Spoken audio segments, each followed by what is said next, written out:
সহজ জ্ঞানের গল্প। গল্পের নাম বন্ধন। এক মহান তপস্বী একটি শহরে খুবই স্বাচ্ছন্দ্যের সাথে তার শিষ্যদের নিয়ে থাকতেন। তার খুব নামডাক ছিল। অনেক নামধন্য মানুষেরা তার কাছে আসতেন এবং মনের সব প্রশ্নের উত্তর নিয়ে যেতেন। এতে তার খুব খ্যাতি বেড়েছিল। এই মহান যোগীর কাছে একদিন এক ধনী ব্যক্তি এলেন।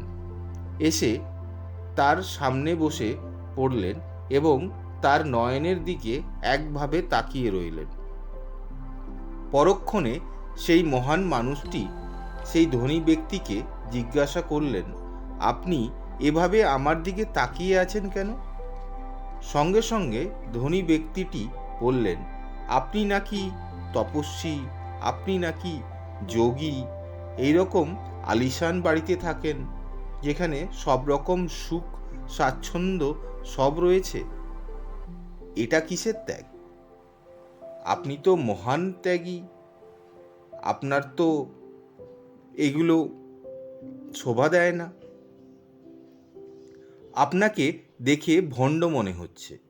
আপনি লোকেদের নিজের প্রতি আকর্ষণ করবেন বলে এই সব নানা রকম ছলনা করছেন। ওই মহান তপস্বী একভাবে সেই ধনী ব্যক্তির কথাগুলো মন দিয়ে শুনছিলেন এবং হঠাৎ করে বলে উঠলেন, চলুন, আপনি আমার হাতটি ধরুন, চলুন এগিয়ে যাই। ধনী ব্যক্তিটি কৌতূহল বশে বলে উঠলেন, কোথায় যাব? তখন সেই তপস্বী বললেন, চলুন এগিয়ে যাই সব কিছু পেছনে ফেলে।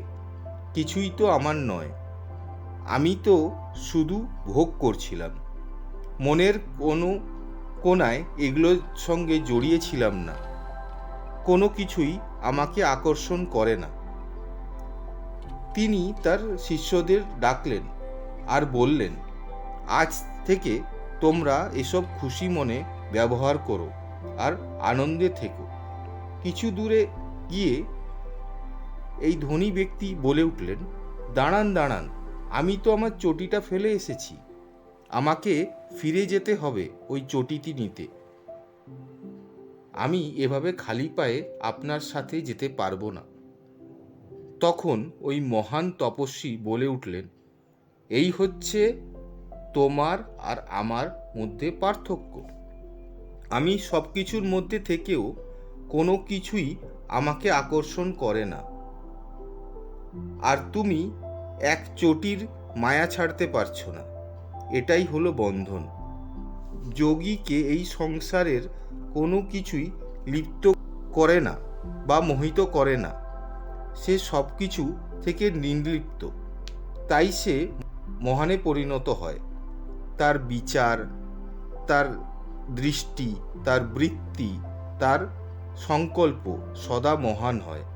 তাই জন্য তাকে যোগী পুরুষ বলা হয়।